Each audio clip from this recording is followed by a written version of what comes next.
안녕하십니까. 기독교 교육 리더십 연구소의 이재영 연구원입니다. 오늘 또 수수한 교사들 열심히 강의를 들어보도록 하겠습니다.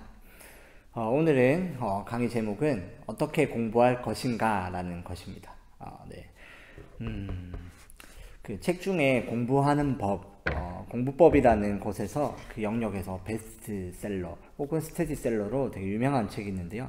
이 100여 년이 넘도록 사랑받는 책이 하나 있습니다. 그것은 바로 여기 이제 How to Study 올바른 공부법이라는 조지 필모 스웨인이라는 이제 교수님의 책인데요. 우리나라 제목은 올바른 공부법이라는 제목이죠.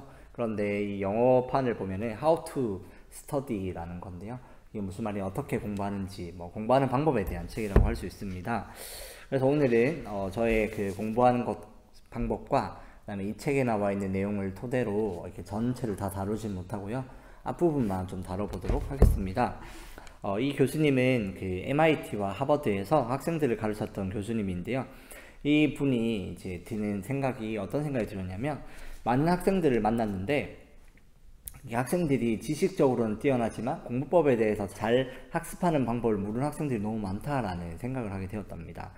수업을 할 때 공부 지식을 가르쳐야 할까, 아니면 이 공부 방법에 대해서도 가르쳐야 할까라는 생각들을 많이 하게 되었다는데요.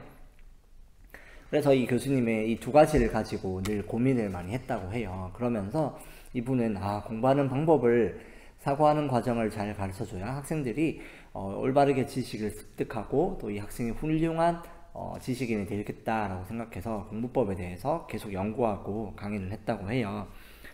그리고 이 교수님의 이제 수업 방법들이 되게 특이한 게 많았는데요.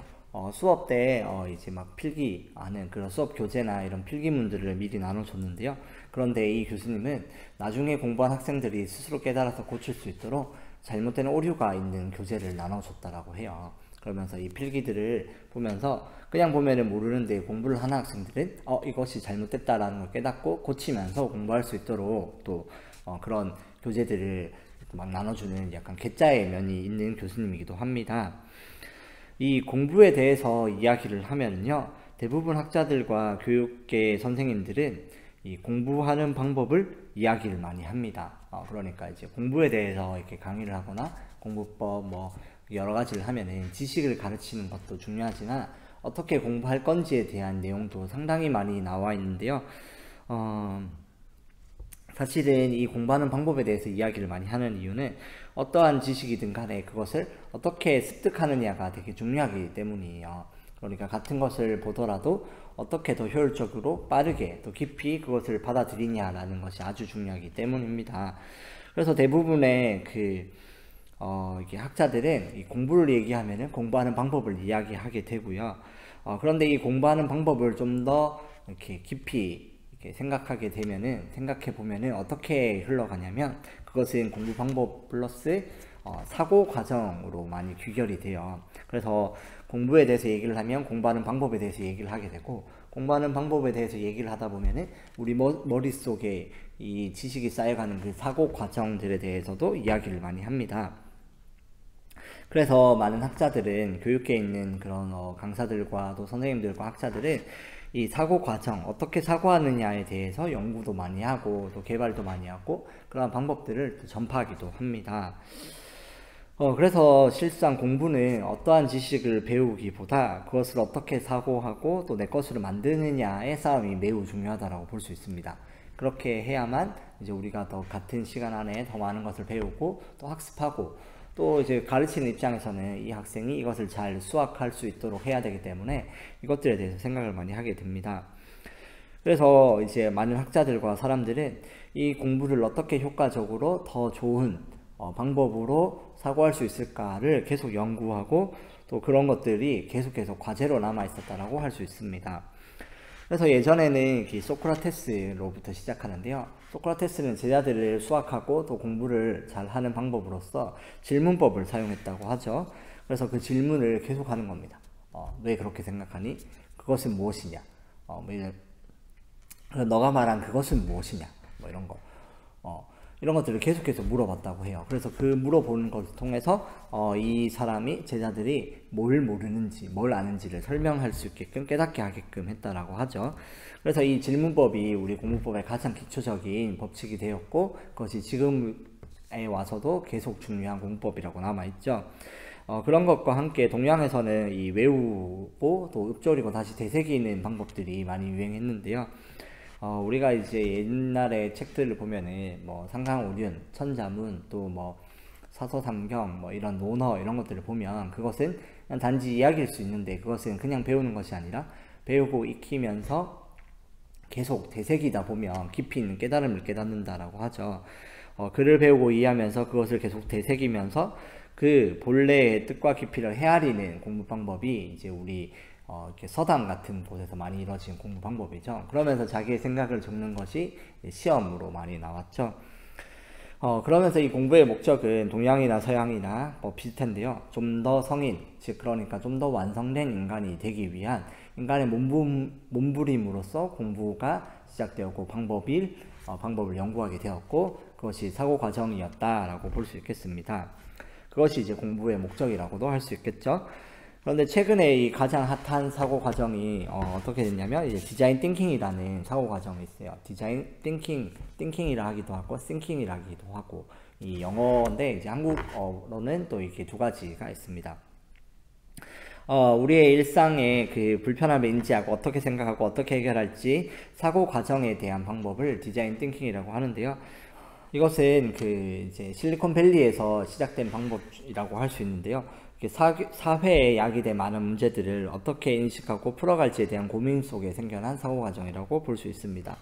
지금은 가장 으뜸이고 효율적인 사고 과정이라고 해서 많은 기업들이 이 디자인 띵킹에 대해서 배우고 학습하고 또 이것들을 통해서 환경, 사회, 경제, 문화 등의 여러 가지 곳에 이 디자인 띵킹이라는 사고 과정이 아주 이제 이렇게 우수 사고 과정으로 집단 지성의 최고봉이다라는 칭찬을 들으면서 이제 많은 부분의 해결의 그 과정으로 채택되고 사용되고 있습니다. 다시 돌아와서 그래서 이 공부에 대한 방법 또 사고 과정에 대한 방법들은 이렇게 참 긴 역사를 가지고 있는데요. 오늘은 이 MIT 가르쳤던 그 조지 필모 스웨인 교수님의 공부법과 또 그 다음에 이제 제가 생각했던 여러 가지 올바른 공부법에 대해서 어떻게 공부하면 좋을지 공부하는 방법에 대해서 심도 있게 다뤄볼까 합니다. 여러분도 이것을 보면서 어떻게 공부하고 있는지 비춰보고 또 나의 자녀들은 어떻게 공부하고 있는지 생각해보고 또 이제 교회 학교에 있는 학생들은 어떻게 또 학습하고 또 하고 있는지 잘 비춰보는 시간이 되면 좋겠습니다. 이 올바른 공부법에 있어서의 가장 중요한 것은 뭐냐면 바로 이제 어떻게 하느냐보다 중요한 것은 뭐냐면 어떻게 생각하고 있느냐가 되겠습니다. 그러니까 필수적인 요소 이 책에서도 말하는데요. 먼저 필수적인 요소로는 학생이 올바른 정신적인 태도를 가져야 한다라는 것입니다. 학생이 올바른 정신적인 태도를 가져야 한다라는 것입니다. 올바른 정신과 올바른 태도가 되게 중요하다라고 말하고 있는데요. 여기에서 말하는 올바른 정신적인 태도는 어떠한 그 수학 학습을 할 때 추정적이거나 맹목적인 믿음이 아닌 정신적인 용기와 결단력을 갖춘 태도를 말합니다. 추정적이거나 맹목적인 믿음이 아니라 정신적인 용기와 결단력을 갖춘 태도. 이렇게 생각할 수 있어요. 공부를 하는데 그런 게 왜 필요하냐, 그냥 공부하면 되지 이렇게 생각하는데요. 많은 사고 과정에 생각할 때 이 정신적인 태도를 되게 많이 해요. 이 디자인 띵킹 같은 경우에도 제일 먼저 정신적인 태도가 뭐냐면 공감이에요. 공감. 사고할 때 공감이라는 것을 해야 이것을 우리가 수학하고 문제를 해결할 수 있다라는 그 인데요. 마찬가지 이 조지 필모 스웨인 교수님도 정신에 대해서 얘기를 많이 해요. 그것이 뭐냐면 추정적이고 맹목적인 믿음이 아니라 정신적인 용기와 결단력을 갖춘 태도가 매우 중요하다라고 얘기를 하고 있습니다.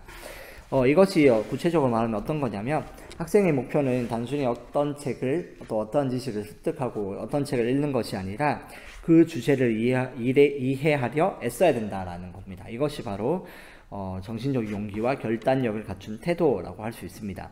그러니까 공부하는 목적이 그냥 지식 습득에 있는 것이 아니라 그 지식에 대한 주제와 그리고 여러 가지 것들을 이해하려고 애써야 된다라는 것이 태도라고 볼 수 있습니다. 이 책을 보면은 학생들이 책을 볼 때 책에 나온 견해를 절대 맹목적으로 받아들이면 안 된다라고 말하고 있습니다.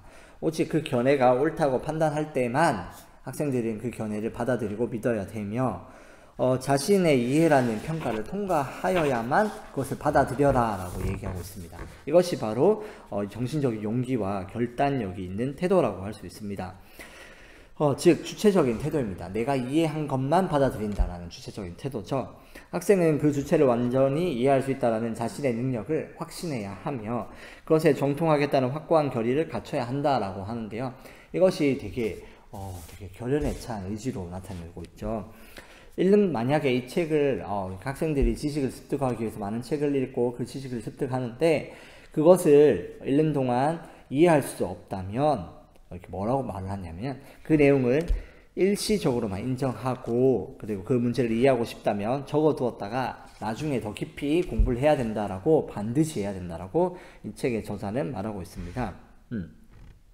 쉽게 이해하지 말고 진득히 이해하라라는 거죠.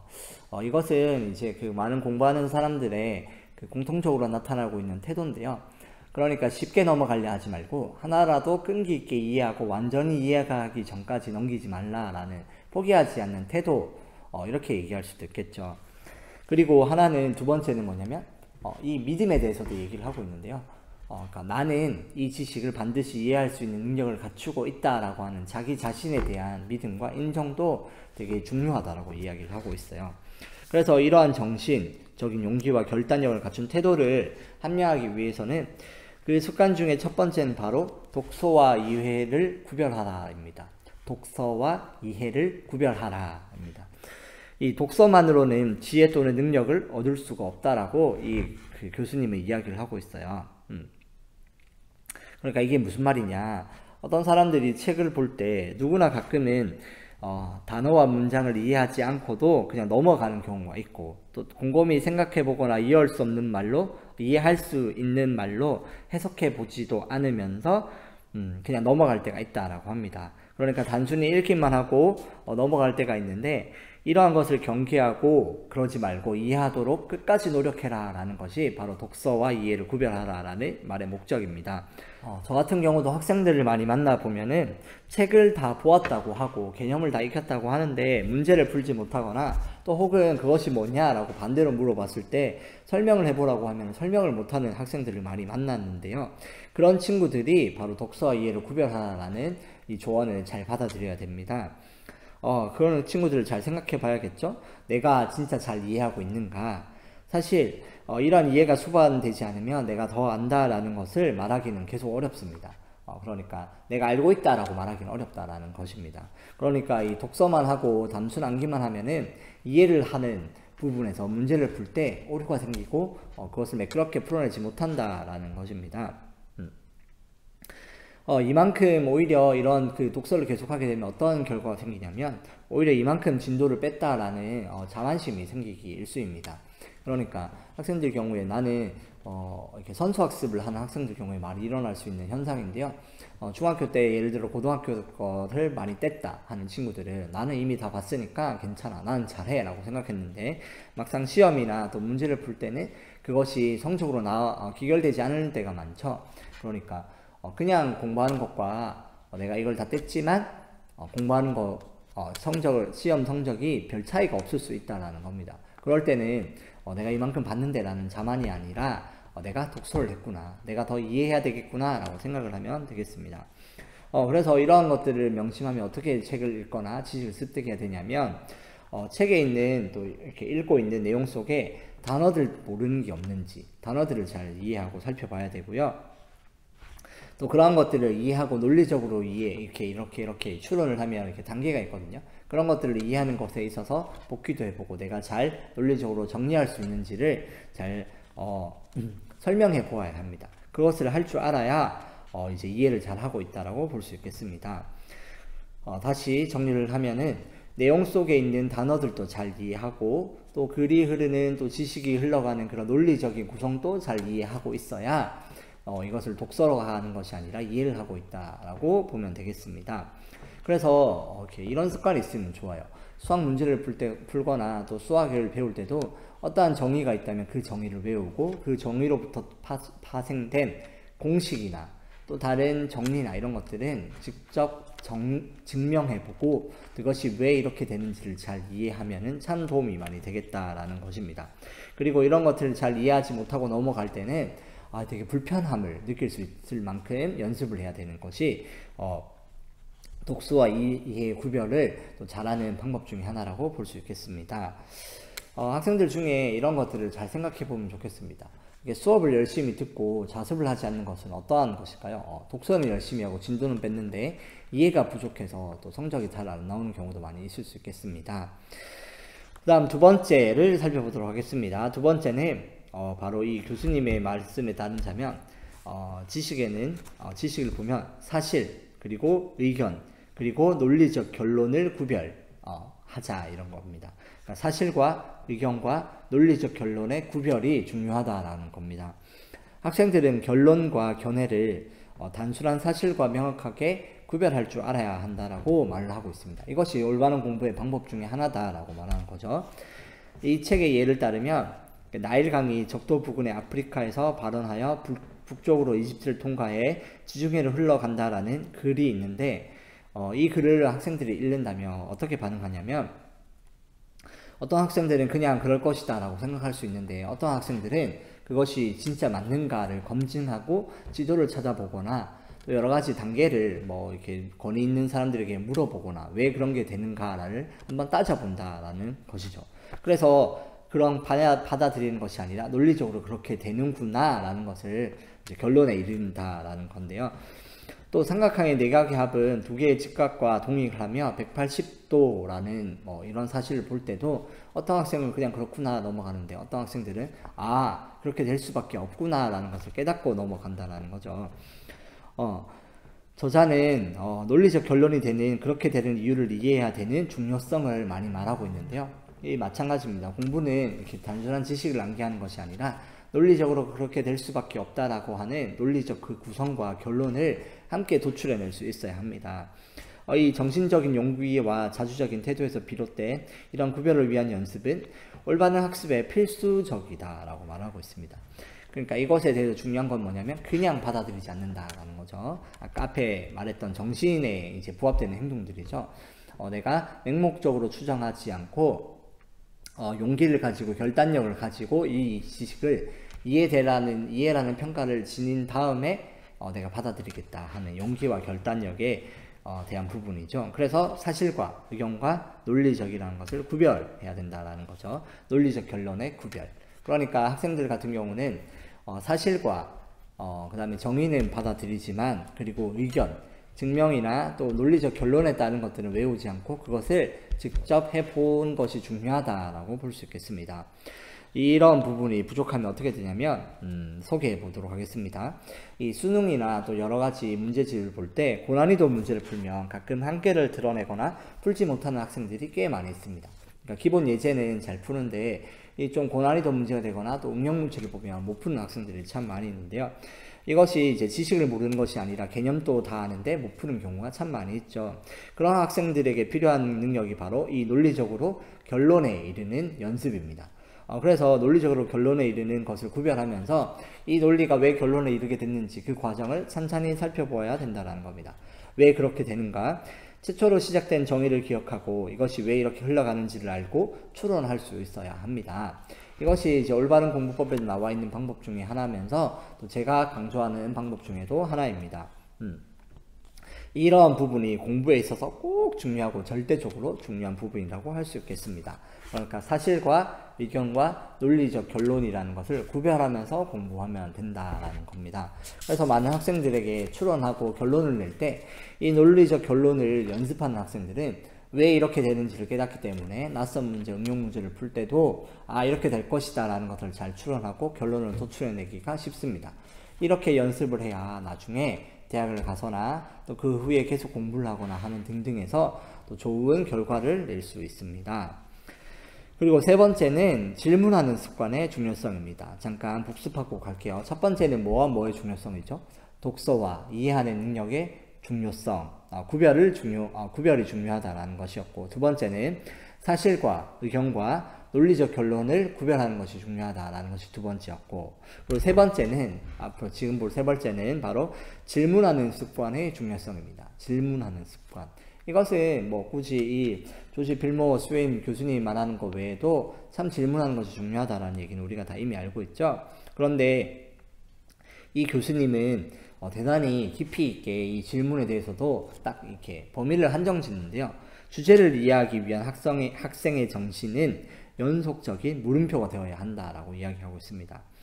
그러니까 이 주제를 잘 이해하는 것이 중요하다라고 했죠. 그것이 이제 독서 이해의 구별이고, 그 다음에 이제 이 주제를 이해하기 위해서 열심히 노력해야 되는 게 우리가 올바른 정신의 태도라고 이야기를 했죠. 그러면서 이 학생의 정신이 이것을 계속 이해하기 위한 것은 바로 연속적인 물음을 통해서, 질문을 통해서 이러한 것을 이뤄갈 수 있다라고 이야기를 하는 겁니다. 즉, 이 진술, 책에 나온 진술과 지식이 근거가 있는지, 그러면 있다면 본질적으로 당연한 것이어서 자연스럽게 도달된 것이었는지, 아니면 저자가 관찰했던 사실들로부터 도출된 것인지 등등 다양한 것에 질문을 할 수 있어야 된다라는 겁니다. 그러니까 이 질문의 결과는 결국 한마디로 표현하면 어떤 거냐면, 왜 그런가 라는 질문을 계속 가지고 의문을 가져야 된다는 것입니다. 그리고 이러한 질문들에 대해서 대답을 도출하고 알아내는 것이 올바른 공부에 반드시 필요한 습관이라고 볼 수 있습니다. 첫 번째가 이제 그 독서와 이해의 구별이죠. 그리고 두 번째는 사실과 의견, 논리적 결론의 구별. 그리고 세 번째가 질문하는 습관의 중요성이라는 거죠. 그런데 이제 이 질문하는 습관이 참 중요합니다. 이 질문하는 습관이 바로 이 사실과 의견과 논리적 결론으로 그러니까 사실과 의견을 가지고 논리적 결론으로 가기 위한 발판이 되는 게 이 질문이라고 볼 수 있겠습니다. 이 책에 있는 저자의 그 의견을 따르면, 영리한 학생은 일반적으로 설명된 다양한 종류의 진술들을 구별할 수 있으며 이전에 습득했던 지식체계와 연관시키는 것으로 새로운 진술들의 이유를 설명하거나 탐구하려고 부단히 노력한다 라고 말하고 있습니다. 그러니까 영리한 학생은 이전에 습득했던 지식체계와 내가 새로운 배운 것이 어떻게 연관되었고 어떻게 활용되고 있는지 등등 논리적 그 구성 방법, 논리적 그 결론에 이르기까지를 다양하게 질문한다라는 거죠. 그런데 반대로 보통의 학생들은 사실이든 견해든 이론이든 상관없이 그대로 받아들이는 것에 집중한다라는 겁니다. 그것을 암기하면서 자신이 배우고 있다라고 생각을 하고 있고요. 그리고 검토해보거나 곰곰이 생각해보지 않으면서도 심지어는 단순한 견해라고 밝힌 것도 사실로 받아들이는 경우가 참 많이 생긴다라는 겁니다. 그래서 질문하는 습관이 중요하다라는 겁니다. 그러니 이제 이것을 이제 우리가 볼 때 이것이 정의인가, 수학으로 보면 정의인가, 증명인가, 뭐 이런 것들을 많이 보게 되는데요. 이 정의는 외우고 받아들이는 것이고, 이 증명은 어때요? 논리적인 결론의 그 과정이 매우 중요하다라는 거죠. 그런데 이 질문을 통하며 이런 것들을 구별할 수 있습니다. 왜 이렇게 되었는가? 그래서 때로는 그것이 정의이기 때문이다 라는 답이 될 수 있겠고, 그리고 때로는 이 질문의 정의를 통해서 이렇게 논리적으로 이루어지기 때문에 이렇게 되는 것이다 라는 결론이 될 수 있겠죠. 그래서 이러한 습관들을 위해서 질문은 매우 중요하다라고 볼 수 있겠습니다. 그리고 이 책에 여러 가지 방법들이 있고 습관들이 있는데, 그 중에 제일 마지막으로도 소개할 것은 바로 지적인 겸손입니다. 공부라는 것에서 지적으로 겸손하며 자신의 믿음과 동시에 우리를 바로 잡는 것을 사랑하도록 스스로를 단련해야 한다는 것이 바로 지적인 겸손이라고 볼 수 있겠습니다. 그러니까 다시 설명을 하면, 공부라는 것에서 지적으로 겸손하며, 그러니까 내가 다 알고 있다, 내가 다 완벽히 알고 있다, 내가 아는 것이 전부다 라는 것이 아니라 내가 모르는 것이 있다라고 지적으로 겸손한다라는 것이고, 그 다음에 그런 믿음과 동시에 오류가 생겼을 때, 내가 알고 있는 것에서 잘못했다라는 것을 알 때는 그것을 바로 잡는 것을 사랑하도록 스스로를 단련한다라는 것이 이 지적으로 겸손한다는 것의 의미로 볼 수 있겠습니다. 그래서 다시 짧게 얘기하자면, 이 지적인 겸손이라는 게 공부라는 것에서 지적으로 겸손하는 것 플러스 오류를 바로 잡는 것을 사랑하도록 스스로를 단련시키는 것이 이 지적인 겸손에 포함되는 태도다라고 볼 수 있겠습니다. 이 지적 오만은 실질적인 정신 발달에 가장 확실한 장벽이 됩니다. 자신이 갖춘 지식의 한계를 인식하고 자신이 아는 것과 모르는 것을 명확하게 알고 있는 것이 올바른 공부를 할 수 있는 좋은 방법입니다. 만약 그렇게 하지 못한다면 자신이 알고 있는 것들이 균형을 잡지 못한다는 것을 확인하게 되는데요. 그렇지만 이때에도 중요한 게 뭐냐면 내가 모든 것을 모르는 것이 아니라 기본적인 것은 알고 있다라는 확신을 가져야 합니다. 그러니까 이 지적인 겸손이라는 게 어떤 거냐면 지적으로 겸손하면서 또 나를 믿는 것이 중요하다라는 겁니다. 그러니까 내가 모르는 것이 있지만 내가 전부를 모르는 것은 아니고 기본적인 것은 내가 외우고 알고 그럴 능력이 나에게 있다라는 것의 확신이 또 중요하다라는 거고요. 그 다음에 내가 바로 잡는 사랑하는 나의 스스로를 믿는다라는 의미도 함께 들어가 있다라고 보면 되겠습니다. 많은 학생들을 보면 이 지적인 겸손을 겸비하는 학생들을 이렇게 갖지 못한 학생들을 많이 볼 수 있습니다. 그러니까 더 있다라는 사실을 모르는 학생들이 꽤 많은데요. 이렇게 공부를 하는 방법이나 또 어떠한 지식을 습득하는 것에 있어서 이렇게 수정해야 된다라고 제가 막 이야기를 하여도 많은 학생들을 자신이 아는 것과 자신이 하고 있는 게 맞다라는 확신 속에서 계속 밀고 가는 경우를 참 많이 봅니다. 그러니까 자신이 잘못됐다라는 것을 또 자신에게 오류가 있다라는 것을 바로 잡는 것을 사랑하도록 스스로 단련하지 못하는 것이죠. 그리고 내가 알고 있는 것이 전부고 맞다라고 하는 지적인 겸손이 없는 것이죠. 이러한 태도의 학생들을 제가 많이 볼 수 있는데요. 예를 들어서 오답노트 같은 경우를 가지고 그런 학생들이 많이 있습니다. 오답노트를 만드는 게 참 중요하고 되게 좋은데 오답노트를 만드는 게 시간이 아깝다, 그리고 이거 해봤자 별 도움이 안 된다라고 생각하고 자기가 판단하는 방법으로 가는 경우를 많이 봤다는 거죠. 또 어떤 학생들 중에서는 기초를 닦는데 매우 시간을 투자 많이 해야 되고 연습을 해야 함에도 불구하고 나는 이걸 다 하니까 그냥 진도만 빼달라 하는 학생들도 참 많이 봤는데요. 참 마음이 좀 그래요. 또 어떨 땐 기본적인 것은 안 하고 이제 기본적인 것은 잘 아니까 이제 다음 단계 뭐 이제 실전 문제나 좀 더 고난이도 문제를 연습해라 라고 했는데 또 어떤 학생들은 이 자기 자신을 믿지 못해서 아니 저는 기본이 부족합니다 해서 계속 기본적인 문제만 계속 푸는 기본적인 개념서만 보는 학생들도 많이 만났는데요.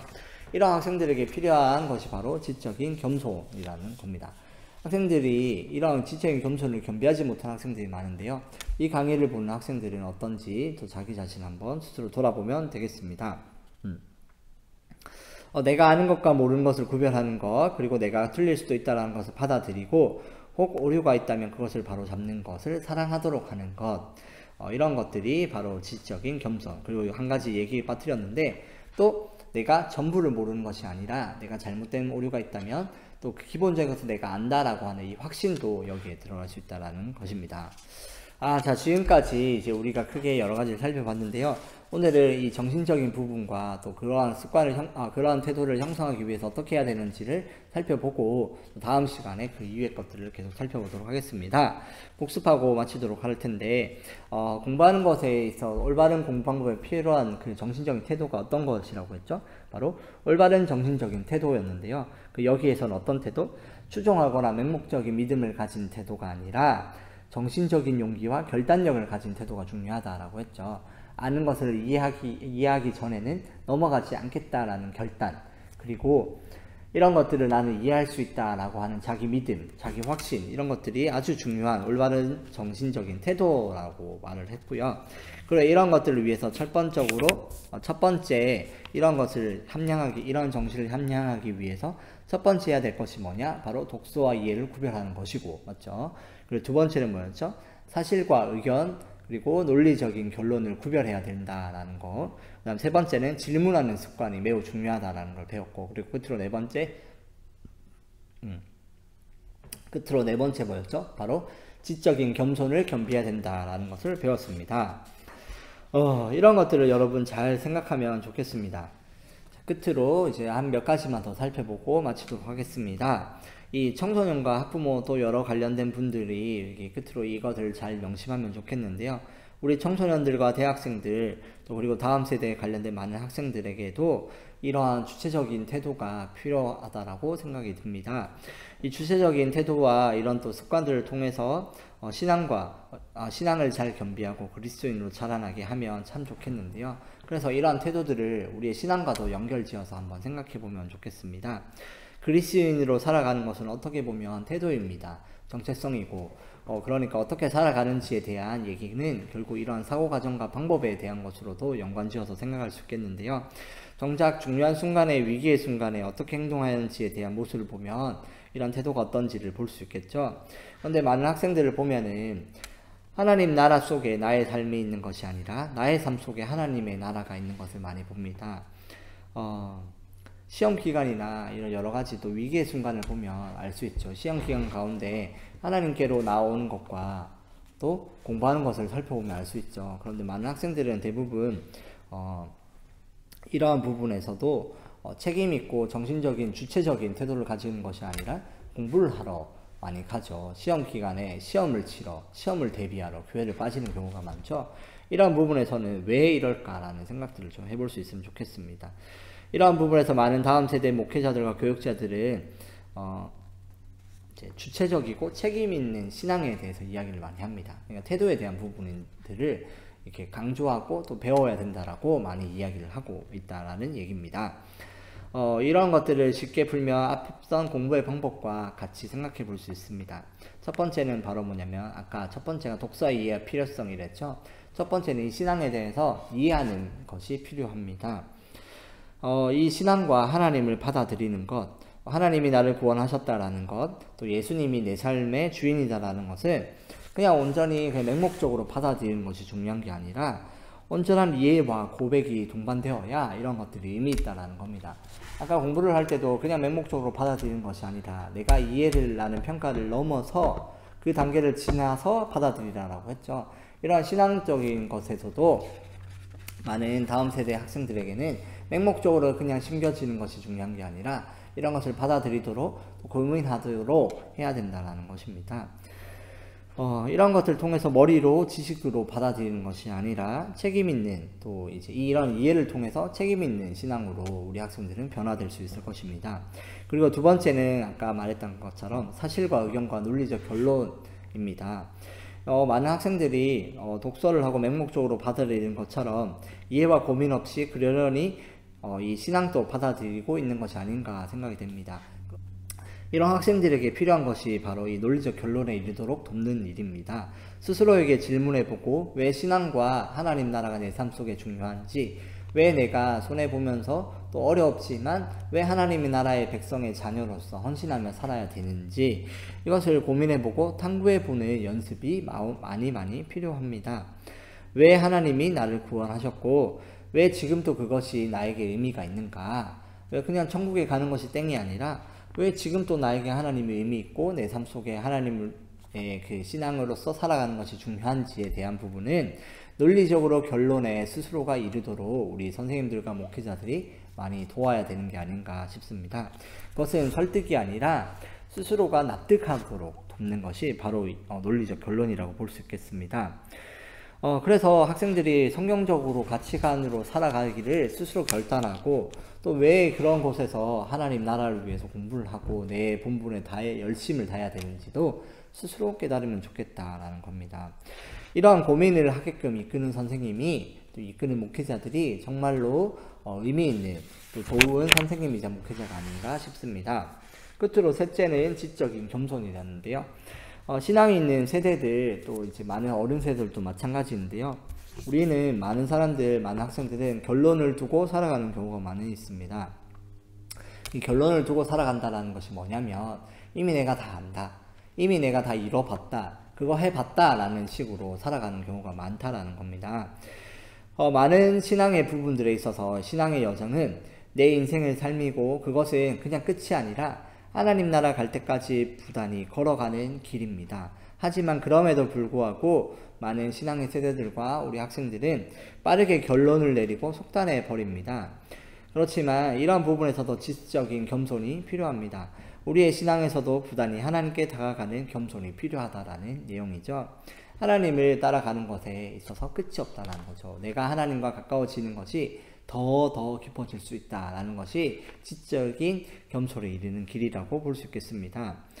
이러한 부분이 반드시 필요합니다. 그래야만 정작 어렵고 힘들 때 나에게 하나님께서 도움이 필요할 부분이 계신다라고 생각을 하고 있어야 되는데, 요즘에는 더 하나님께 기도하고 의지하며 구원을 바라고 기대하는 모습을 찾기가 참 어렵습니다. 그러니까 뭐 시험 기간이 되면 학생들은 공부하러 가고, 또 많은 학생들은 또 취업하러 가고 준비하러 가고 하나님께 매달리고 하나님께 기도하는 경우를 잘 보지 못합니다. 못하는 게 참 안타깝죠.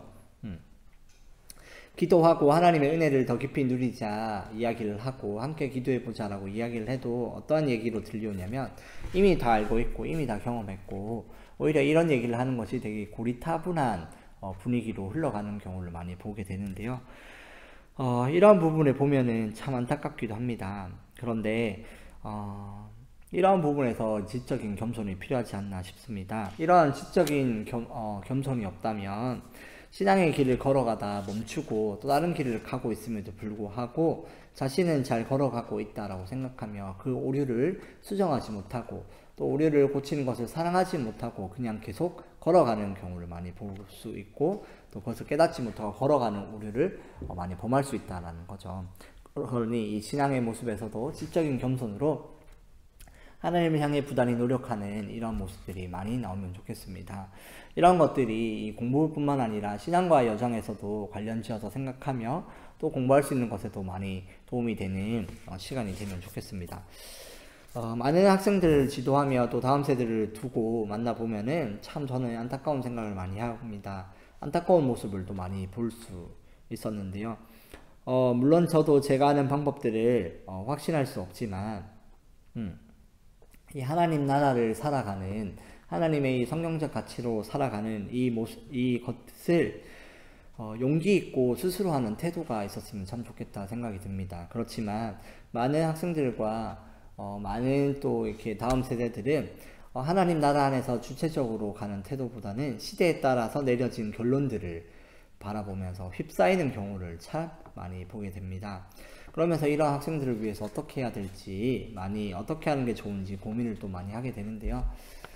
이 강의를 보시는 여러분들도 이것에 대해서 함께 고민하시고 올바른 공부법, 또 올바른 신앙학습 이런 것들에 대해서 많이 생각해 보면 좋겠습니다. 그러면서 함께 이 길을 잘 걸어가며 이 안타까운 현실 속에서도 교회와 다음 세대를 위해서 노력하고 헌신하는 우리 함께 가는 우리가 되면 좋겠습니다.